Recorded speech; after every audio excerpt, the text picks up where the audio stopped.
தமிழ்நாடு வாலிப நுகர்வோர் கழகத்தை சேர்ந்த முக்கியமான 5 அதிகாரிகளை இந்த நெற்கொள்முதல் பண்ணுறதுக்கு சரியாக ஒத்துழைக்கலைன்னு சொல்லிட்டு வேறு மாவட்டங்களுக்கு இந்த அரசாங்கம் வந்து டிரான்ஸ்ஃபர் பண்ணதனுடைய விளைவு தான் இது லேட்டானது காரணம். இன்னைக்கு காலையில் ஒரு அறிக்கை கொடுத்துருக்காரு.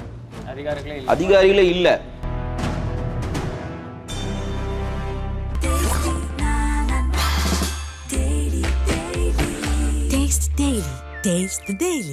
திரு எடப்பாடி பழனிசாமி அவர்கள் வந்து இந்த வருடம் தீபாவளி டெல்டா மாவட்டங்களில் இருப்பவர்களுக்கு கண்ணீர் தீபாவளி மாண்பு முதலமைச்சர் அதை பற்றி வாயே திறக்கல.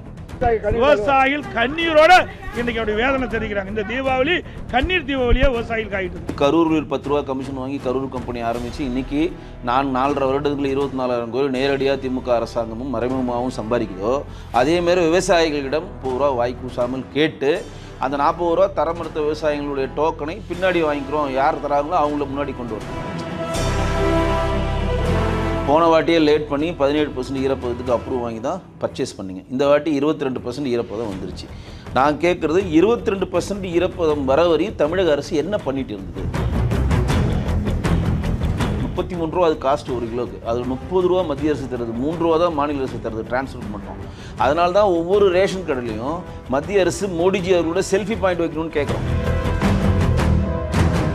கேட்டால் வந்து தாய்மானவர் திட்டம், எடை போடுற மிஷின் இல்லை, மேன் பவர் இல்லை, கோணிப்பை இல்லை, ஸ்டாக் பண்ணுறது எங்களுக்கு இடம் இல்லைன்னு சொல்லி தட்டி கழிச்சினுடைய விளைவு இன்னைக்கு 20 லட்சம் டன் பயிர் வீணாயிருக்கு.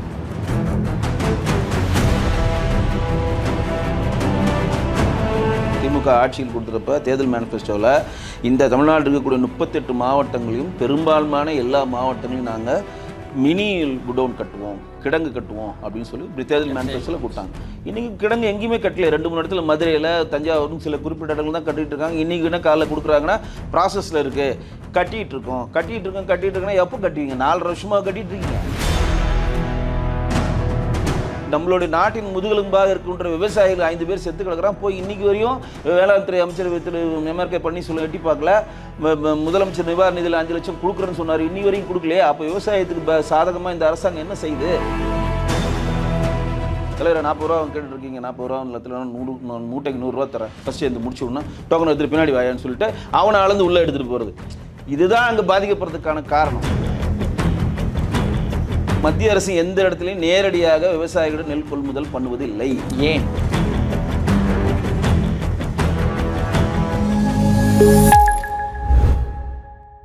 நேயர்களுக்கு வணக்கம். அரசியல் பல பரபரப்பான கட்டங்களை நோக்கி நகர்ந்து கொண்டு வருகிறது. அது குறித்து ஒதுக்க பாஜகவின் கலை இலக்கிய பிரிவு மாநில செயலாளர் திரு வெங்கடேசன் அவர்கள் முன்னிருக்கிறார். வணக்கம் சார். வணக்கம் ஜி. சரி, இப்போ வந்து பார்த்தீங்கன்னா தமிழ்நாட்டில் எதிர்க்கட்சிகளோட செயல்பாடு ஒரு மிக கவலைக்கிடமான இடத்துல இருக்குது அப்படின்னு சொல்லிட்டு பல பேர் வந்து சொல்லிக்கிட்டு இருக்காங்க. என்னென்னு பார்த்தீங்கன்னா இப்போ 20 லட்சம் டன் அளவுக்கான நெல்மணிகள் வந்து மழையில் நனைஞ்சு வீணாக போயிருக்கு. நாமக்கல் கிட்னி திட்ட விவகாரமாகட்டும் சரி, டிஜிபி நியமனம் விவகாரமாகட்டும் சரி, கரூர் விபத்தாகட்டும் சரி, இந்த மாதிரி பல விவகாரங்கள் வந்து இருக்குது. ஆனால் எதிர்க்கட்சிகள் வந்து சரியாக செயல்படலை, ஆளும் அரசுக்கு ஒரு நல்ல ஒரு அழுத்தத்தை கொடுக்கலன்ற மாதிரி கம்ப்ளைண்ட்ஸ்லாம் பார்க்க வேண்டியது இருக்குது. நீங்கள் அதை எப்படி பார்க்க? இல்லை, எதிர்க்கட்சி சரியாக செயல்படுன்னு சொல்கிறதுலாம் ஒத்துக்கொள்ளவே மாட்டாங்க. ஏன்னா இன்றைக்கி வந்து மிகப்பெரிய லெவலில் வந்து நெற்பயிர்கள் வந்து பாதிக்கப்பட்டிருக்கின்றது அப்படின்ற விஷயத்தை பொது வழிக்கு கொண்டு வந்ததே எதிர்க்கட்சியை சேர்ந்த மாண்புமிகு எதிர்க்கட்சி தலைவர் எடப்பாடி பழனிசாமி அவர்கள் தாங்க. அவர் தான் ஆய்வு மேற்கொள்கிறாரு. திருவாரூர் மாவட்டங்களையும் மற்ற மாவட்டங்களையும் தஞ்சாவூர் சுற்றி இருக்கக்கூடிய எல்லா மாவட்டங்களும் ஆய்வு மேற்கொள்கிறப்ப தான் இந்த மாதிரி நெற்பயிர்கள்லாம் நெல்லெல்லாம் வந்து முளைச்சிருச்சு அப்படின்றத முன்னோட்டமும் பண்ணுறாரு. குறிப்பிட்ட டைம் கூட நெல்லை கொள்முதல் இந்த அரசு பண்ணலை அப்படின்றத நேரடியாக குற்றம் சாட்டுறாரு. இன்றைக்கு வந்து தமிழக விவசாய சங்கத்தினுடைய தலைவர் PR பாண்டியன் ஒரு அறிக்கை கொடுத்துருக்காரு. அது பாருங்கள். இந்த தமிழ்நாடு வாலிப நுகர்வோர் கழகத்தை சேர்ந்த முக்கியமான 5 அதிகாரிகளை இந்த கொள்முதல் பண்ணுறதுக்கு சரியாக ஒத்துழைக்கலைன்னு சொல்லிட்டு வேறு மாவட்டங்களுக்கு இந்த அரசாங்கம் வந்து டிரான்ஸ்ஃபர் பண்ணதனுடைய விளைவு தான் இது லேட்டானது காரணம். இன்னைக்கு காலையில் ஒரு அறிக்கை கொடுத்துருக்காரு. அதிகாரிகளே இல்லை, ட்ரான்ஸ்ஃபர் பண்ணிட்டாங்க. அவங்களுக்கு ஒத்துழைக்கல. ஏன் ஒத்துழைக்கல? 40 ரூபா கமிஷன் வாங்கிறதுக்கு அவங்களுக்கு ஒத்துக்கிறாங்களா என்னன்னு தெரில. எப்படி கரூரில் 10 ரூபா கமிஷன் வாங்கி கரூர் கம்பெனி ஆரம்பித்து இன்றைக்கி 4.5 வருடத்துக்குள்ள 24,000 கோடி நேரடியாக திமுக அரசாங்கமும் மறைமுகமாகவும் சம்பாதிக்குதோ அதேமாரி விவசாயிகளிடம் நெல்லை விளைவித்த விவசாயிகளிடம் 40 ரூபா வாய் கூசாமல் கேட்டு அந்த 40 ரூபா தரமறுத்த விவசாயிகளுடைய டோக்கனை பின்னாடி வாங்கிக்கிறோம், யார் தராங்களோ அவங்கள முன்னாடி கொண்டு வருது. இப்போ நம்ம கேட்குறது ஒரே ஒரு விஷயம் தாங்க. இப்போ வந்து செறிவூட்டப்பட்ட அரசாங்கம் மத்திய அரசு தரல. ஓகே, ஆகஸ்ட் 18ஆம் தேதி அனுமதி கொடுத்துதானே எடப்பாடி வந்து சட்டசபையில் சொல்கிறாரு. இவங்க மறுக்கல, வெளியில் வந்து அனுமதி தரலன்றாங்க. போன வாட்டியே லேட் பண்ணி 17% ஈரப்பதத்துக்கு அப்ரூவ் வாங்கி தான் பர்ச்சேஸ் பண்ணிங்க. இந்த வாட்டி 22% ஈரப்பதம் வந்துருச்சு. நான் கேட்குறது 22% ஈரப்பதம் வர வரை தமிழக அரசு என்ன பண்ணிட்டு இருந்தது? அப்படி ஒரு கேள்வி வைப்பாங்களே. ஒரு பொருளை நான் எடுத்துகிட்டு வரேன், நான் 100 நாள் கஷ்டப்பட்டு ஒரு நெல்லை விலை வச்சு அதை எடுத்துகிட்டு வரேன். வந்தோன்னே உங்கள் வேலை என்ன? நீங்கள் இப்போ குறைந்தபட்ச ஆதார விலை தரீங்களோ தரலையோ, செறிவூட்டப்பட்ட அரிசி சேர்க்குறீங்களோ சேர்க்கலையோ, பணத்தை உடனே வந்து டிரான்ஸ்ஃபர் பண்ணுறீங்களோ பண்ணலையோ, அதெல்லாம் அடுத்த கட்டம். நான் பொருளை விளைவிச்சு எடுத்துகிட்டு வந்தோடனே அந்த பொருளை எடை போட்டு என் பொருளை பாதுகாப்பான ஒரு இடத்துல வைக்க தானே இந்த அரசாங்கத்தை தேர்ந்தெடுத்திருக்கோம். நெல்லை கொள்முதல் பண்ணணும், நெல்லை கொண்டு வந்துட்டேன், நெல்லை கொண்டு விட்டு எடை போடுறேன், கொள்முதல் பண்ணிட்டேன், எடையை எழுதி கொடுத்துட்டேன், எடுத்துகிட்டு போய் உங்கள் நெல் 100 மூட்டை நெல் அரசாங்க கிடங்கில் பாதுகாப்பாக இருக்கிறது அப்படின்னு பண்ணிட்டா இந்த பிரச்சனை வந்திருக்குமா? 22% ஈரப்பதத்துக்கு வேலை கிடையாது.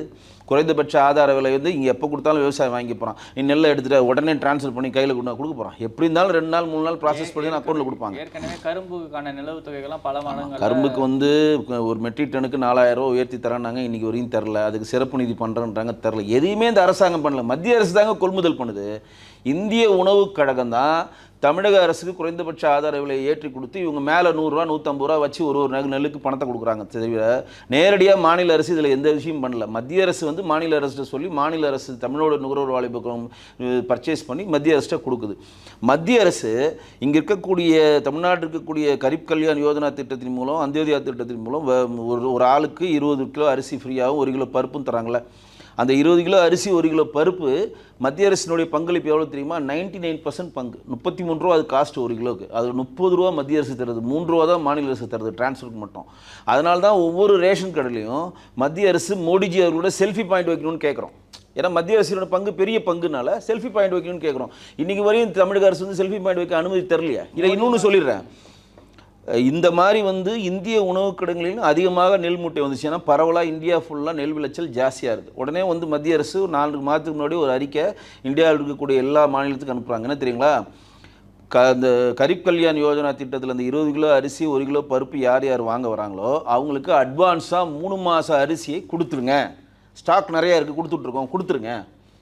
அப்போ 20 கிலோ வாங்கணும்னா பண்டிகை காலம் இருக்குது. 20 கிலோ வாங்க ஒருத்தன் வந்தானா அவன்கிட்ட சொல்லி இன்னொரு பையை எடுத்துகிட்டு சொல்லி 60 கிலோ அவன்கிட்ட கொடுத்துருங்க. பருப்பு 3 கிலோ கொடுத்து அவனை அனுப்பிச்சிட்டிங்கன்னா ஸ்டாக் தீர்ந்துடும், புது ஸ்டாக் வரும். ஏன்னா எல்லா இடத்துலையும் டம்ப் ஆகிருக்கான்னு சொல்லி சொன்னதில் 28 மாநிலங்களில் 27 மாநிலங்களும் இந்தியாவில் அதை பின்பற்றுகின்றன. 7 யூனியன் பிரதேசம் பின்பற்றுகின்றன. தமிழக அரசு மட்டும்தான் மத்திய அரசு சொல்லிடுச்சேன்னு கேட்காம மாதம் மக்களை வந்து ரேஷன் கடைக்கு வர வைத்து அரிசி கொடுக்குறாங்க. கேட்டால் வந்து தாய்மானவர் திட்டம், எடை போடுற மிஷின் இல்லை, மேன் பவர் இல்லை, கோணிப்பை இல்லை, ஸ்டாக் பண்ணுறது எங்களுக்கு இடம் இல்லைன்னு சொல்லி தட்டி கழிச்சினுடைய விளைவு இன்னைக்கு 20 லட்சம் டன் பயிர் வீணாயிருக்கு. இதெல்லாம் வந்து பார்த்தீங்கன்னா எல்லா கவர்மெண்ட்லையுமே இந்த பிரச்சனை இருக்கின்ற மாதிரி விஷயங்கள் பார்க்குறாங்களா? இப்போ திமுக ஆகட்டும் சரி, அதிமுக ஆகட்டும் சரி, எல்லா இடத்துலையும் இந்த பிரச்சனை இருக்கின்ற மாதிரி விஷயங்கள்லாம் பார்த்துட்டு இருக்காங்க. இல்லைங்க, எல்லா இடத்துலையும் பிரச்சனை இருக்குன்னு கிடையாதுங்க. திமுக வந்து செய்யதை நீங்கள் செய்கிறோன்னு சொன்னதை ஏன் செய்யலைன்னு தான் நம்ம கேள்வி எழுப்போம். திமுக ஆட்சியில் கொடுத்துறப்ப தேர்தல் மேனிஃபெஸ்டோவில் இந்த தமிழ்நாட்டில் இருக்கக்கூடிய 38 மாவட்டங்களையும் பெரும்பான்மையான எல்லா மாவட்டங்களையும் நாங்கள் மினி குடோன் கட்டுவோம், கிடங்கு கட்டுவோம் அப்படின்னு சொல்லி இப்படி தேர்தல் மேனிஃபெஸ்டோவில் கொடுத்தாங்க. இன்றைக்கி கிடங்கு எங்கேயுமே கட்டல. 2-3 இடத்துல மதுரையில், தஞ்சாவூரும் சில குறிப்பிட்ட இடங்கள் தான் கட்டிகிட்டு இருக்காங்க. இன்றைக்கி என்ன காலைல கொடுக்குறாங்கன்னா ப்ராசஸில் இருக்குது, கட்டிகிட்டு இருக்கோன்னா எப்போ கட்டுவீங்க? 4 வருஷமாக கட்டிகிட்டு இருக்கீங்க. நீங்கள் தேர்தல் மேனிஃபெஸ்டோ 2021 கொடுத்துட்டீங்களா இல்லையா? அதில் மாற்று இல்லை. அப்போ கொடுத்தோன்னா முதல் பண்ணினேன். இப்போ எல்லா விஷயத்துக்கும் என்ன கேட்குறாங்க? இவங்க வந்து ஈரப்பதம் 22%, செறிவூட்டப்பட்ட அரிசி மத்திய அரசு அனுமதி தரல. வடகிழக்கு பருவமழை இன்றைக்கி ஸ்டார்ட் ஆகின்றது எல்லாருக்குமே தெரியும் கரெக்டாக? அப்போ அதுலேருந்து ஒரு 25 நாள் முன்னாடி நீங்கள் வந்து செறிவூட்டப்பட்ட அரிசிக்கான எல்லா விஷயங்களையும் முடித்து நீங்கள் டெல்லியில் போய் அழுத்தம் கொடுத்து வாங்க வேண்டியது யாருடைய கடமை? செறிவூட்டப்பட்ட அரிசிலாம் போஸ்ட் ப்ரொடக்ஷன் வேலைங்க. நீங்கள் குடோனில் வந்த பிறகு அதுக்கப்புறம் ஒரு 100 கிலோ அரிசி சேர்ந்து 100 கிலோவுக்கு 1 கிலோ செறிவூட்டப்பட்டு அதெல்லாம் போஸ்ட் ப்ரொடக்ஷனு. அதெல்லாம் பிரச்சனையே கிடையாது, எப்போ வேணால் பண்ணலாம். நீங்கள் ரேஷன் கடைக்கு ஆரம்பிக்கலாம். நீங்கள் கொள்முதல் தானே மேட்ரு. நம்ம செறிவூட்டப்பரிசி மத்திய அரசு மேல் இவங்க எப்படி இவங்க பிஜேபி அது திமுக பொறுத்தவரை எப்படின்னா எல்லா விஷயங்களும் பிஜேபி மேலே அரசாங்கத்து மேலே குறை சொல்கிறது எல்லாம் மத்திய அரசு தான் காரணம். எப்போ சம்ஸ்கிருத சதா அபியான் இதை திட்டத்தில் நிதி வராதனால இங்கே இருக்கக்கூடிய வாத்தியாருக்கெல்லாம் சம்பளம் கொடுக்க முடியல. இந்த கேரளா இணைஞ்சிட்டான் நேற்று 1443 கோடி எடுத்துட்டு அன்றைக்கி கம்யூனிஸ்ட் 2 பேர் அடிச்சிட்டு இருக்கிறானுங்க. கேரளா இணைஞ்சிட்டாங்க. மம்தா அவர்கள் இணையில. மம்தாவும் கேரளாவும் தமிழ்நாடு தான் இணையாமல் இருந்துச்சு. மம்தா என்ன சொல்லிட்டாங்க? நிதியும் வேணாம், நாங்கள் இணையம் இல்லை, முடிஞ்சு போச்சு. இங்கே நாங்கள் இணைய மாட்டோம், ஆனால் நிதி கொடுன்னு சொல்லி ஒரு அரசியல் பண்ணுறாங்களா அவங்கள? நீங்கள் இந்தியாவில் இருக்கக்கூடிய எல்லா மாநிலங்களில் காங்கிரஸ் ஆளுகிற சத்தீஸ்கர் முதற்கொண்டு ஆந்திராவில் இருக்கக்கூடிய தெலுங்கானா முதற்கொண்டு கர்நாடகா முதற்கொண்டு புதிய தேசிய கல்விக்குள்ளே ஏற்றிருக்காங்களா இல்லையா? காங்கிரஸ் வாய்மூடி மௌனமாக தானே இருக்குது. ஏன் தமிழ்நாட்டில் மட்டும் காங்கிரஸ் கூட்டத்தில் இருக்கவங்க கேள்வி கேட்க மாட்டாங்களா? மற்ற காங்கிரஸில் யாருமே ஏற்றுக்கலாம் கூட நம்ம ஏற்றுப்போம். ஏற்றுக்கிட்டாங்கல்ல. அப்போ உடனே இவங்க என்ன சொல்கிறாங்க, மத்திய அரசு நிதி தரல, அதனால் இங்கே இருக்கிற சம்பளம் போடல. சம்ஸ்கிருத அபியான் திட்டத்தின் நிதி வரலன்னா சம்பளம் போடலன்னா மற்ற மாநிலம்லாம் எப்படி போடுறாங்க? கேள்வி எழுப்பும்ல. அதே மாதிரி தான் இங்கே என்ன பிரச்சனை நடந்தாலும் உடனே மத்திய அரசு தரல, செறிவு ஊட்டப்பட்ட அரிசி எங்களுக்கு லேபுக்கு அம்சம் வரல, இப்போ ஆகஸ்ட் 17 எங்களுக்கு அப்ரூவ் தரல, 17% ஈரப்பதற்கே மத்திய அரசு வந்து ஆய்வு செய்யுது. ஏன் ஆய்வு செய்கிறாங்க? நீங்கள் விளைவிக்கிற அரிசி கொள்முதல் மாநில அரசு வாங்கி மத்திய அரசிடம் தான் கொடுக்குறது. மொத்த பணமும் மத்திய அரசு தான் கொடுக்குறாங்க. இவங்க ஊக்கத்தொகை தான் கொடுக்குறாங்க. 169 132 ஊக்கத்தொகை தான் மாநில அரசு குறைந்தபட்ச ஆதார விலை தராங்க தவிர கொள்முதல் பண்ணுறது ஒத்திமை மத்திய அரசு. அதான் சொல்கிறோம். கரீப் கல்யாண் யோஜனா திட்டம் இந்தியாவில் இந்தியாவில் இருக்கக்கூடிய 85 கோடி மக்களுக்கு ஃப்ரீயாக போகுது. இன்னைக்கு வரையும் இந்தியாவில் இருக்கக்கூடிய கொரோனா டைமில் ஆரம்பிச்சது எக்ஸ்டெண்ட் பண்ணிகிட்டே இருக்காங்க. பெரிய பொருள் செலவு மத்திய அரசு செலவு பண்ணுறாங்கன்னா இந்தியாவில் பிறந்த எந்த ஒரு குடிமகனும் சாப்பாடு இல்லைன்னு சாகக்கூடாது, எனக்கு நீ சோறு இல்லைன்னு சொல்லி எவனும் சாகக்கூடாதுன்னு அது வச்சுருக்காங்க. நம்ம முன்னேறிய மாநிலமாக ஆயிட்டாலும் நமக்கு தண்ணீரை பெற்ற விளைச்சலில் தண்ணீரை பெற்றிருக்கும் நம்ம டம்ப் பண்ண முடியாது வச்சுக்கிட்டு. அதனால் ப்ராசஸாக கொடுக்குறோம், நீங்கள் யூஸ் பண்ணிக்கோங்க அப்படின்னு சொல்லி தான் இன்றைக்கி 85 கோடி இந்தியாவின் மக்கள் தொகை 140 கோடி பேர் 85 கோடிக்கு இன்றைக்கி வரைக்கும் கரீப் கல்யாண் திட்டத்தின் மூலம் நம்ம கொடுக்கறதுனால கொடுத்துக்கிட்டே இருக்கிறோம். இங்கே மாநில அரசு எல்லாமே இங்கே எங்கெங்கே விளைவிக்குதோ இன்றைக்கி வந்து தனியார் வந்து மத்திய அரசு வாங்குகிற கொள்முதலுக்கான பணத்தை தரலன்னு தான் கவர்மெண்ட்டுக்கு வராங்க. தனியாரில் எவ்வளோ பேர் வாங்குறாங்களே கொள்முதலில், அவங்களே இடம் போட்டு வாங்கி ஒரு குறைந்த அமௌண்ட் தான் கொடுப்பாங்க. அது அவங்களுக்கு கட்டுப்படி ஆகலை. கையுங்காலம் தான் மிச்சம் அப்படின்னு ஒரு பாட்டு வரும் பாருங்க. காடு விளையிற மச்சான் அவனுக்கு கையுங்காலம் தானே மிச்சம்னு ஒரு காலத்தில் இருந்து விவசாயிகளுக்கு குறைந்தபட்ச ஆதரவு விலை கிடைக்கலன்னு தான் மத்திய அரசே அது கொள்முதல் பண்ணுது. ஸோ இந்த ப்ராசஸை மாநில அரசு வந்து கொள்முதல் பண்ணி ஊக்கத்தொகை கொடுத்து அதை சரி பண்ணி செறிவூட்ட அரிசி பண்ணி எங்கே கொடுக்குறாங்க? இந்திய மத்திய உணவுக் குழுவில் கொடுத்து அவங்க டேட்டா பண்ணி மறுபடியும் டிசிசியும் அமுதம்னு சொல்லி ரேஷன் கடைக்கு இவங்க தான் அனுப்புகிறாங்க. நம்ம தான் பயன்படுறோம். அதையே இவங்க செய்ய மறுக்கிறாங்க. அங்கே இருக்கக்கூடிய அதிகாரிகள் என்ன பண்ணிட்டு இருக்காங்க? இன்றைக்கி விவசாயிகளுக்கான குண்டாஸ் போட்ட ஒரே அரசாங்கம் யார்? திமுக அரசாங்கம் தானே. இந்தியாவில் எதனா ஒரு மாநிலத்தில் எந்த ஒரு குற்றச்செயலில் விவசாயி மேலே குண்டாஸ் போட்ட மாதிரி ஒரு வரலாறு இருக்கா? நீங்கள் திருவண்ணாமலையில் போட்டாங்களா இல்லையா? சிட்கோ போய் விவசாய நிலையில் வந்து நீங்கள் இப்போ மேல் மாசியில் பண்ணாங்களா இல்லையா? ரெண்டாவது தஞ்சாவூர் அந்த அருள் அவர் டிஎம்கே சப்போர்ட் அருள் 7 பேர் மேல குண்டாஸ் போட்டதுல 6 பேர் மேல அருள் இன்னும் அருள் மேல இருக்கு. அந்த அருள் வந்து அதே திமுக விவசாய சம்பந்தமான பாதாடுறப்ப அவர் கூட இருந்தவர். ஸ்டாலின் அவரும் ஒரே மேடையில் இருந்தாங்க. அந்த அருள் மேலே குண்டாஸ் போடல. இன்னைக்கு அருள் மேலுக்கு குண்டாஸ் எடுக்க முடியாது சொல்லி 6 பேர் மேலே தான் குண்டாஸ் நம்மலாம் கண்டிச்ச ஒன்றும் எடுத்தாங்க. தஞ்சாவூரில் மாண்புக்கு முதலமைச்சர் ஸ்டாலின் வந்து செருப்பு காலோட வயதுகாலில் போயிட்டு போகிறப்ப குறைந்தபட்ச ஆதரவு விலை தரலன்னு சொல்லி அங்கே விவசாயிகள் வந்து போராட்டம் கருப்பு கொடி காட்டுறப்ப தடியடி நடத்துறது இந்த அரசாங்கம் தானே. தடியடி அடித்தாங்களா இல்லையா? தஞ்சாவூரில் விவசாயிகளை தடியடி பண்ண இந்த அரசாங்கம் தானே. இப்போ லேட்டஸ்ட்டாக கடலூரில் ஒரு 5 பேர் வந்து விவசாயிகள் வந்து இடிதாங்கி செத்தாங்களே, இன்றைக்கி வரையும் அவங்க நிவாரணம் இந்த அரசாங்கம் கொடுக்கலையே. இன்றைக்கி கள்ளக்குறிச்சிக்கு போனீங்கன்னா உடனே எதுவுமே 10 லட்ச ரூபாய் கொடுக்குறீங்க. கரூருக்கு வந்து என்ன மறுநாள் எதனா ஆகிட போதும்னு சொல்லி 11 நைட் விடியகாலம் 4 மணிக்கு எரிச்சு விடியகாலம் 6 மணிக்குள்ள எதுவுமே 10 லட்ச ரூபாய் செக்கை கொடுக்குறீங்க. இப்படி எல்லா செக்கையும் வந்து உடனடிக்கூட செய்கிறாங்க. நம்மளுடைய நாட்டின் முதுகெலும்பாக இருக்கின்ற விவசாயிகள் 5 பேர் செத்து கிடக்கிறான். போய் இன்றைக்கி வரையும் வேளாண் துறை அமைச்சர் திரு எம்ஆர்கே பன்னீர்செல்வம் எட்டி பார்க்கல. முதலமைச்சர் நிவாரண நிதியில் 5 லட்சம் கொடுக்குறேன்னு சொன்னார், இன்னி வரையும் கொடுக்கலையே. அப்போ விவசாயத்துக்கு சாதகமாக இந்த அரசாங்கம் என்ன செய்யுது? நீங்கள் வந்து வடகிழக்கு பருவமழைனா ஒவ்வொரு மாதமும் மாறி மாறி வருமா? ஒரு வாட்டி ஜனவரி வரும், ஒரு நாள் மார்ச் வரும், ஒரு நாள் டிசம்பர் வருது. கண்டிப்பாக ஆகஸ்ட் செப்டம்பர் அக்டோபரில் ஸ்டார்ட் ஆகுன்றது சின்ன குழந்தைக்கு தெரியும்ல. அப்போ ப்ரிகாஷனாக யார் இருக்கணும்? இன்றைக்கி வந்து 3 வகையான நெல் விளையுதுங்க. இன்றைக்கி ஒரு போகம் கிடையாது தமிழ்நாட்டில், 3 போகம் விளையுதுங்க. இன்றைக்கி சம்பா நெல் அறுவடை தாங்க.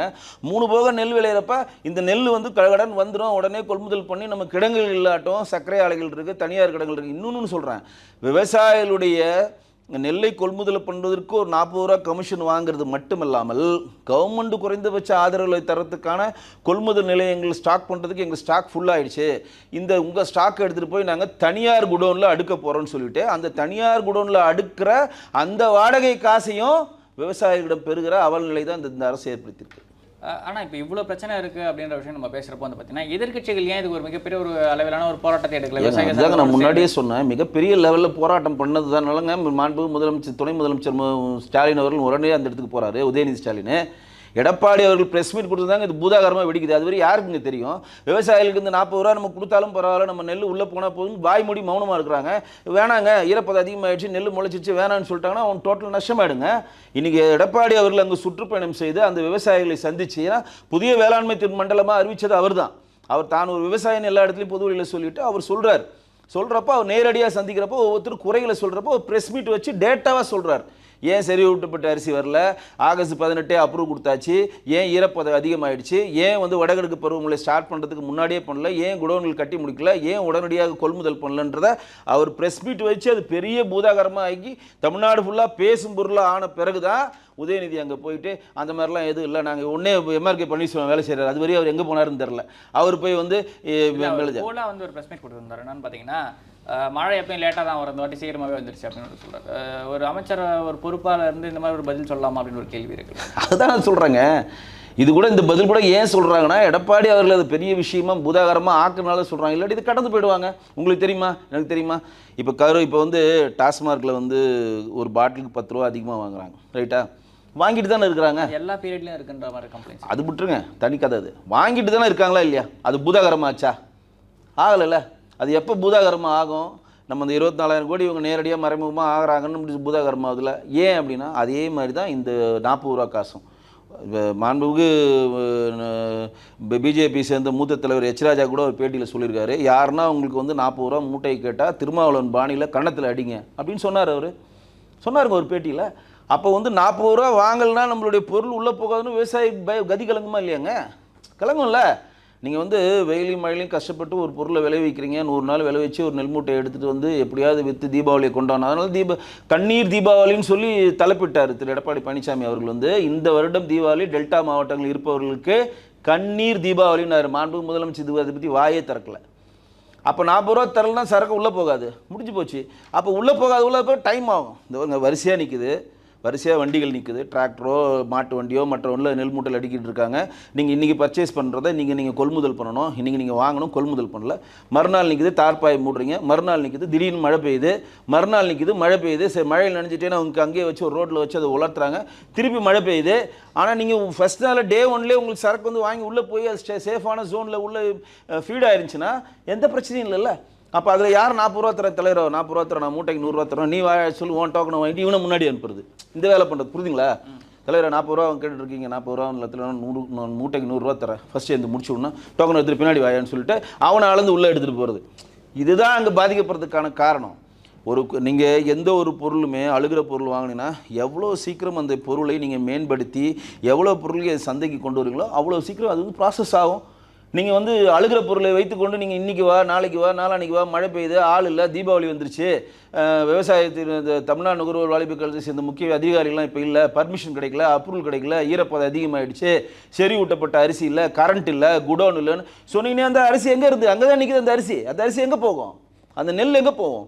அப்போ ஆட்டோமேட்டிக்காக மழை பெய்யறப்ப ஈரப்பதமாய் நெல் முளைக்க தானே செய்யும். அந்த நிலைக்கு யார் தள்ளுறாங்க? இப்போ வடகிழக்கு பருவமுறை ஸ்டார்ட் பண்ணுற அன்னைக்கு இதுக்கெல்லாம் மத்திய அரசு ஒரு பெரிய கைட்லைன்ஸ் கொண்டு வர்றாங்க. ஏன்னா தமிழ்நாட்டில் மட்டும் அந்த பிரச்சனை கிடையாது, ஆல் ஓவர் இந்தியா ஃபுல்லாக அந்த பிரச்சனை இருக்குது. பல இடங்களில் மழை பெய்யறப்போ எல்லா இடங்களிலுமே விவசாயிகள் பாதிக்கப்பட்டு தான் இருக்கு. ஓவராலாக ஒரு கைட்லைன்ஸ் மாதிரி கொண்டு வந்து மத்திய அரசு அதுக்கு ஒரு நடவடிக்கை. மத்திய அரசு தெளிவான ஒரு விஷயம் இருக்குங்க, நல்லா கேளுங்க. நீங்கள் பொருளை மாநில அரசுக்கிட்ட கொள்முதல் பண்ணி குறைந்தபட்ச ஆதரவு விலையை மத்திய அரசு தமிழ்நாடு நுகர்வோர் வாலிபத்துக்கு கொடுத்து வாங்கின அடுத்த நிமிஷமே மத்திய அரசு குடோனுக்கு அது போயிடும். நீங்கள் போய் பாருங்கள், மத்திய அரசு குடோனில் எவ்வளோ பெருசாக இருக்குது. அப்புறம் எங்கள் வீட்டான கூட கோல்டன் ஸ்டுடியோ இருக்குது, அவ்வளோ பெரிய குடோன். அது ஒன்லி அரிசி மட்டும்தான் இருக்கும். மத்திய அரசுக்குன்னு தனியான குடோன்கள் இருக்குது. நீங்கள் சேட்பட்டு போனீங்கன்னா அந்த பெட்ரோல் பங்க் ஆப்போசிட்டில் பாருங்கள், மத்திய அரசு குடோன் ஒன்று இருக்கும். அதேமாதிரி கொருக்குப்பேட்டையில் இருக்கும். அவங்களுக்கு அடுத்த ப்ராசஸை அந்த நெல்லை அரிசி ஆக்கின பிறகு அந்த அரிசியை எடுத்துமே சேஃப் ஜோனில் வச்சுருவாங்க. அதுக்கப்புறம் அந்த டேட்டா வச்சு எந்தெந்த மாநிலத்துக்கு பிரிக்கணுமோ பிரிப்பாங்க. ஸோ மத்திய அரசு எந்த இடத்துலையும் நேரடியாக விவசாயிகளிடம் நெல் கொள்முதல் பண்ணுவது இல்லை. ஏன் பண்ணணும்? மாநில அரசு சேர்ந்தது தாங்க மத்திய அரசு தனியாக ஒரு மாநிலத்தில் ஆள்றாங்க.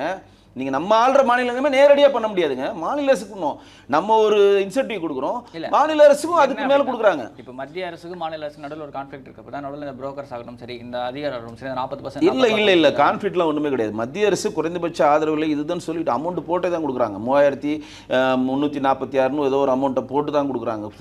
கிளியர் கட்டாக ஃபிகராக தான் வருது. ப்ளஸ் மாநில அரசு 160 ரூபா 170 ரூபா ஊக்கத்தொகைன்னு சொல்லி சேர்த்து கொடுத்து தான் உள்ள ப்ராசஸ் ஆகுது. இது இந்தியாவிலிருந்து தமிழ்நாட்டில் மட்டும் இல்லை, இந்தியா ஃபுல்லாமே இதே ப்ராசஸ் தான். மாநில அரசுக்கு பண்ணோன்னா மத்திய அரசு குறைந்தபட்ச ஆதரவு விலை கொடுக்கும். முன்னாடி என்னன்னா மத்திய அரசு கிட்ட கொடுக்க மாட்டாங்க, கம்மியாக இருக்குன்னு சொல்லிட்டு தனியாரில் போவாங்க நெல்லை விளைவிக்கிறவங்க. இப்போ தனியாரிடம் போகாத அரசாங்கம் கொடுக்குற விலையே இப்போ போதுமானதாக இருக்குன்னு சொல்லுவது அரசாங்கிட்ட வராங்க.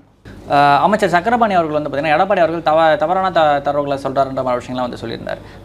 அந்த விஷயத்தை எப்படி பார்த்துக்கிறார்? 2 கட்சிகளுக்கும் வேண்டியான அதாவது மத்திய அரசு வந்து அனுமதி தரலை அப்படின்னு சொல்லி எடப்பாடி வந்து மத்திய அரசு அனுமதி கொடுத்துட்டாங்கன்னு எடப்பாடி சொன்னார், தரலன்னாரு. இது எப்போனா எடப்பாடி அவர்கள் டெல்டா மாவட்டத்தில் சுற்றுப்பயணம் பண்ணி ப்ரெஸ் மீட் வரப்போ அந்த டேட்டை குறிப்பிடுறாரு. ஆகஸ்ட் 18ஆம் தேதி மத்திய அரசு அனுமதி கொடுத்துச்சு, அனுமதி கொடுத்ததே நான் சட்டமன்றத்திலே நான் பேசிட்டேன் அப்படின்னு சொல்கிறார். இப்போ வந்து சட்டமன்றத்தில் பொய்யுரைகளை உதைக்க முடியாது. பொய் நீங்கள் பேசிங்கன்னா உடனடியாக சட்டசபை குறிப்பிலிருந்து நீக்கப்படும். உடனடியாக அதற்கான எதிர்ப்பை அது துறை சார்ந்த அமைச்சர் அங்கே எழுப்புவார். அன்றைக்கு வேளாண் துறை அமைச்சராக எம்ஆர்கே பன்னீர்செல்வம் வாய் மூடி மௌனமாக இருந்திருக்கார். உணவுத்துறை அமைச்சராக கூடிய சக்கரபாணி என்ன சொல்லணும், உடனே எந்திரிச்சு மத்திய அரசு இதுவரை அனுமதி தரல, இப்போ எடப்பாடி அவர்கள் பொய் சொல்கிறார் சொல்லணுமா இல்லையா சட்டமன்றத்தில்? அதுதான் உங்களை உட்கார வச்சிருக்கோம். அப்போல்லாம் வாய்மொழி மௌனமாண்டு பொது வழியில் வந்து நாங்கள் அனுமதி கொடுத்துட்டோம் அப்படின்னு மத்திய அரசு சொன்னது மாண்புக்கும் எதிர்க்கட்சி தலைவர் வந்து மேற்கோள் காட்டுறப்ப இங்கே வாய்மொழி மௌனம் வந்தீங்கன்னா இது எப்படி சாத்தியமா? அப்போ யார் பொய் சொல்கிறீங்க இதில்? அதே மாதிரி இன்னொரு விஷயம் சொல்கிறாங்க அமைச்சர்கள் சார்பில் இருக்குன்னா ப்ரொடக்ஷன் வந்து 3 மடங்கு ஆயிருக்கு. ஆமாம், 13% ப்ரொடக்ஷன் இருக்குங்க. என்னங்க இந்த பாருங்க, ப்ரொடக்ஷன் 3 மடங்கு ஆகுது, இவ்வளோ இதில் டெல்டா போயிட்டு இருக்கும், இவ்வளோ உரங்கள் தேவைப்படும், எல்லா டேட்டாவும் தமிழ்நாடு ஒரு வாணிப கழகத்துக்கு போகுங்க. உரத்துக்கு யார் கொடுக்குறது? தமிழக அரசு உரம் கொடுக்குது. பக்கம் உரம் என்ன வானத்துலேருந்து வருதா? உரத்தை கொடுக்குறப்ப என்ன இவ்வளோ நெல் 1 ஏக்கருக்கு வாங்குற போது 5 ஏக்கருக்கு நான் உரம் வாங்குறேன், இல்லை சார் 5 ஏக்கருக்கு நமக்கு வந்து ஃப்ரீயாக இருக்குது சார், விளைச்சல் நல்லா இருக்குது சார்ன்றப்போ அப்போ அவனோட டேட்டா பதிவாகிட்டே இருக்கும். அப்போ இந்த முறை வந்து நாகப்பட்டினம் மாநிலத்தில் 13% அதிகமாக விளைஞ்சிருக்குங்க. அப்போ வந்து ஒவ்வொரு வேளாண் துறை அதிகாரிக்கும் அந்த டேட்டா போகிறப்போ அவங்க கவர்மெண்ட்டுக்கு அனுப்புவோம். அந்த வாட்டி அதிகமான ஹெக்டேர்கள் பயிரிடப்பட்டிருக்கு, நமக்கு தேவைக்கு அதிகமான நெற்கள் வந்து நமக்கு கிடைக்க போகுது. இவங்களுமே ஒரு ஸ்டாட் போட்டு ஒர்க் பண்ணுவாங்களா இந்த டார்கெட் மாதிரியான விஷயங்கள் இவ்வளோ இன்க்ரீஸ் பண்ணியிருக்கோன்ற மாதிரி? இப்போ உரம் இது மாதிரி விற்கிறாங்க அப்படின்னா அவங்க ஸ்டடி பண்ணிட்டு ஒரு டார்கெட் மாதிரி வச்சிருப்பாங்க, இந்த லெவலாவது நம்ம மினிமம் அட்டைன் பண்ணணும் அப்படின்ற மாதிரி விஷயங்கள். அப்போ இதெல்லாம் ஒர்க் பண்ணாமையா இருக்காங்க, இல்லை ஒர்க் பண்ணி அவங்க? இதில் 2 விஷயம் பார்க்கணுங்க. இங்கே இருக்கக்கூடிய விவசாய நீங்கள் பார்த்தீங்கன்னா குறைந்தபட்ச ஆதரவு விலை மத்திய அரசு வந்து கரெக்டாக தராங்க. கரீப் கல்யாண் யோஜனா திட்டத்தின் மூலம் நமக்கு வெளியே போகிறதுனால அரிசியை நம்ம வாங்கிக்கிறாங்க. 85 கோடி பேருக்கு நம்ம அரிசி கொடுக்கறனால மத்திய அரசு எல்லா மாநில அரசுக்கு வாங்கிக்கிறாங்க. கொரோனாக்கு அப்புறம் தான் ஸ்டார்ட் ஆச்சு. அதுக்கு முன்னாடி பார்த்தீங்கன்னா குறைந்தபட்ச ஆதரவு விலைக்கு டெய்லி கெஞ்சிட்டு இருப்பாங்க. இன்றைக்கி வந்து மாற்று பயிர்களை விளைவித்திருந்த விவசாயிகள் நெல்லை நோக்கியே ஏன் நகர்றாங்க? இன்றைக்கி 3 போகத்துக்கு ஏன் நகர்றாங்கன்னா குறைந்தபட்ச ஆதரவு விலை வந்து மத்திய அரசு மாநில அரசும் நல்லா தராங்க, நமக்கு வேண்டிய பணம் உடனடியாக கிடைக்கிறது. அப்போல்லாம் முன்னாடி எப்படி ஒரு நெல்லை நீங்கள் பயிர் வைக்கணும், நேராக போய் என்ன பண்ணுவீங்க, ஒரு தனியார் ஆலையவே பார்ப்பீங்க. எனக்கு வந்து உரம் வாங்கணும், தண்ணி பாய்ச்சணும், தண்ணி வரல, டிராக்டருக்கு வாடகை கொடுக்கணும், இதெல்லாம் பண்ணணும், எனக்கு ஒரு அமௌண்ட்டை கொடுங்க அப்படின்றப்ப அவன் என்ன பண்ணான், ஒரு ஏக்கருக்கு இந்தாம்மா 10,000 ரூபா அமௌண்ட் வச்சுக்கம்மா அப்படின்னு சொல்லி குறைந்தபட்சமாக ஒரு அமௌண்ட்டை கொடுத்துட்டு விளைஞ்சி எல்லாம் முடிஞ்சோன்னா இதுக்கு வட்டி குட்டி போட்டு அவன் வந்து அப்படியே விளைச்சல் எடுத்துகிட்டு போயிடுவான். விவசாயி பாதிக்கப்பட்டிருந்தான். இன்னைக்கு கரீப் கல்யாண் யோஜனா திட்டத்தின் ஒரு பக்கம் இருக்கட்டும், PM கிசான் நிதின்னு சொல்லி ஒரு நிதி கொடுக்குறாங்க. 4 மாதத்துக்கு ஒரு முறை 2,000 ரூபா, வருடத்துக்கு 6,000 ரூபா. அது 5 ஏக்கர். அதுதான் சொல்கிறேன், அதுதான் அது நல்லா புரிஞ்சுங்க. 5 ஏக்கர் குறைவாக இருக்கவங்களுக்கு ஏன் தரேன்னா, இந்த உரம் வாங்குறதுக்கு கூட ஒரு விவசாயி போய் ஒரு ஆள்கிட்ட கை நீட்டி நிற்கக்கூடாது. இதுதான் ப்ராசஸ். அந்த மானியம் சார்ந்த விஷயங்கள்ல அது மத்திய அரசு மாநில அரசு தருதுங்க. பயிர் காப்பீட்டு திட்டத்தில் நீங்கள் 60% மத்திய அரசு தருதுங்க. நீங்கள் ஒரு பயிரை நீங்கள் வந்து விளையிட்டு வந்தோன்னா சேஃபுங்க. நீங்கள் விவசாயிகளா நீங்கள் பயிரை விளைவிச்சு வரீங்க. விவசாயிகள் தற்கொலைன்றது இன்னுமே இன்க்ரீஸ் ஆகிட்டே தான் இருக்குது. தனிங்க நீங்கள் பயிரை விளைவிச்சிட்டிங்கன்னா நடக்குங்க. ஒரு பயிரை விளைவிச்சிங்கன்னா இயற்கை பயிர்களால் அடிக்கணும்னு நீங்கள் நினச்சிங்கன்னா போய் நீங்கள் கூட்டுறவு வங்கிகளோ மற்ற வங்கிகளோ தேசிய வங்கியில் போய் பயிர் காப்பீட்டு திட்டத்தில் இணைஞ்சிட்டிங்கன்னா 60% மத்திய அரசு கொடுக்குது உங்களுக்கு காப்பீடு, 40% மாநில அரசு கொடுக்குது. நீங்கள் வந்து காப்பீடு தொகை எதுவுமே கட்ட தேவையில்லை. நல்லா கேட்டுங்க. அது வந்து நாசமாயிடுச்சு, பயிர் வந்து எங்களுக்கு வந்து இழப்பீடு போச்சு, எங்களுக்கு வந்து விளைவிக்க முடியல அப்படின்றத நீங்கள் டேட்டாவாக நீங்கள் மத்திய அரசுக்கு டேட்டாஸாக நீங்கள் அமுச்சு விட்டிங்கன்னா உங்களோட அக்கௌண்ட்டுக்கே டைரெக்டாக கிரெடிட் ஆகும். ஸோ PM கிசான் நிதி மூலம் வருடத்துக்கு 5 ஏக்கருக்குள்ள கம்மியாக இருக்கவங்களுக்கு கிட்டத்தட்ட எவ்வளோ கொடுக்குறோம், 6,000 ரூபா கொடுக்குறோம். இது ஒரு மத்திய அரசு நேரடியாக தமிழக விவசாயிகள் இந்தியாவில் இருக்க விவசாயிகள்லாம் பண்ணுறாங்க. கரீப் கல்யாண் யோஜனா திட்டத்தின் மூலம் 85 கோடி மக்களுக்கு இலவச அரிசி கொடுக்கறதுனால மாநில அரசில் விளைகிற எல்லா அரிசிகளையும் மத்திய அரசே வாங்கிக்கிறது.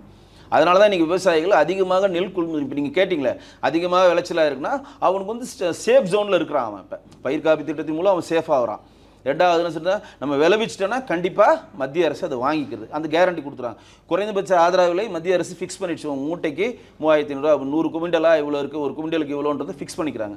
ப்ளஸ் மாநில அரசு ஊக்கத்தை கொடுக்குறப்ப அவன் வந்து பயிரிட்டதுக்கான காப்பீடுக்கும் சேஃபாக இருக்கிறான், போட்ட பணம் நமக்கு திருப்பி வருதுன்றப்ப விளைச்சல் அதிகமாகுது.